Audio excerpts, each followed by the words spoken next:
I'm Jesse Hawkins with I'm over Plant 2 Production Assistant down here, and we're going to go over our deep V anglers up the baseline here. The hulls come down in 3 pieces. We got side sheets and we got hulls. This is our center piece. They come from fab like this. They're broke, and then we take them over here. We put them up on this jig, and then they get welded on the bottom side and the top side. You can see that it's welded on both sides of that. From there, they come over here. We pre-drill for our transoms, and in these transoms there's a rivet every ½ inch. There's 24 rivets for a foot of boat. We put this foam tape down the sides where the side sheets go. It'll also have that same rivet pattern all the way down the side. We'll actually screw them on, and then drill them, and then rivet them. The screws help suck out all the gap. That way after we pull the rivets, there's no gaps down through there, and the foam takes up the extra.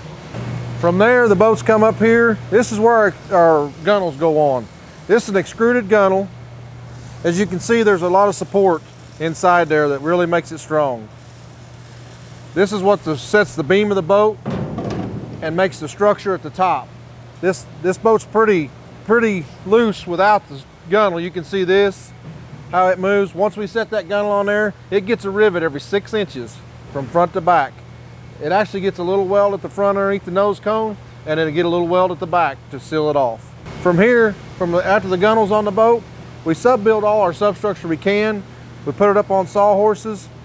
We'll put the transom in it. This is a tubing transom. We changed it from wood a few years back.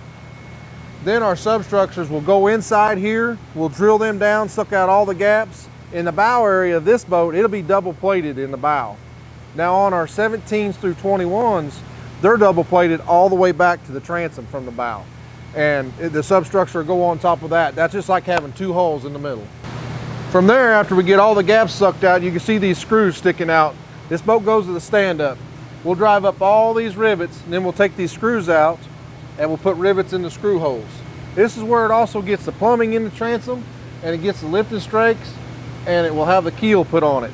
After this, the boat will go into the test tank. It'll stay in the test tank for 10 minutes. We beat it, we take a rubber mount, we beat it down to try to simulate some rough water simulation. And then leave it in there. If it leaks, we take it out, repair it, we put it back in, another 10 minutes. I have actually had to fill boats up with water just to find a little seeping rivet, because there's times after them double plates, it kind of hides itself, so you got to fill it up, and it drips right off the rivets leaking. We fix it, dry it out, put it on the line, and build it. All right, after it comes out of the test tank, we know it's dry, it's going to be good. We put it on the production line here.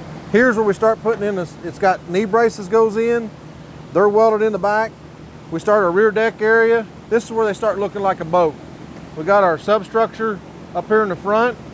We've already got the floor down in this one. There's a series of foam stops that go inside there. There's foam that go into areas. We block it off from other areas to make sure we got drainage down the middle of the boat. These are set on 12-inch centers across here for strength, and the same thing in the front ones. The sub bulkheads are set on 12-inch centers underneath that plate. After that boat reaches that stage, this is our sub-assembled front deck. We build them over here outside the boat. They're actually TIG welded on top, and on the bottom side all these tubes are MIG welded. We put the dry boxes in, bolt them in, make sure the live wells in, rivet them in, and then we'll put it inside the boat. After it gets the front deck in it, it comes up here, comes off the line. We finish weld where we can. We finish weld all the tubing in it. Places like that, we make sure to give it good and clean. We try to vacuum all the shavings out of it here at this place. It gets a quality check one more time here, and after that it goes to foam. After all the finish welding's done on the production line, it comes over to the foam area. Now this boat's already foamed, but you can see the plugs in here. Everywhere there's a plug, there's a foam shot. And there's a series of foam stops underneath there to keep foam from getting in places where we need water drainage. And then inside the runners, they pretty much fill them all the way up, not only for flotation, but support of the floor and support of the bottom of the boat. Back here in the rear, in the motor well area, we fill up these pods. There's a couple shots back in here underneath the motor well, help support the weight of that motor in the back.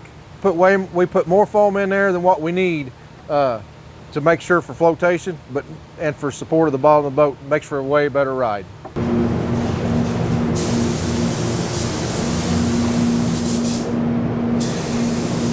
Okay, This is a boat after it's been through base. We've got it washed, we've got it painted, and this is when they start looking like getting a pretty paint job on them. They start looking like a boat.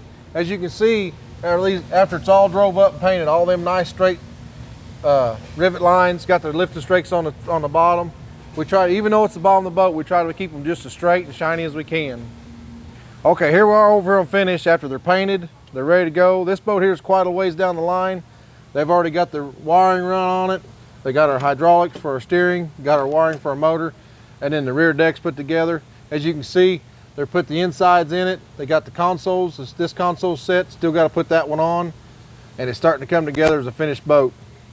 After they get everything done, we'll push it up here.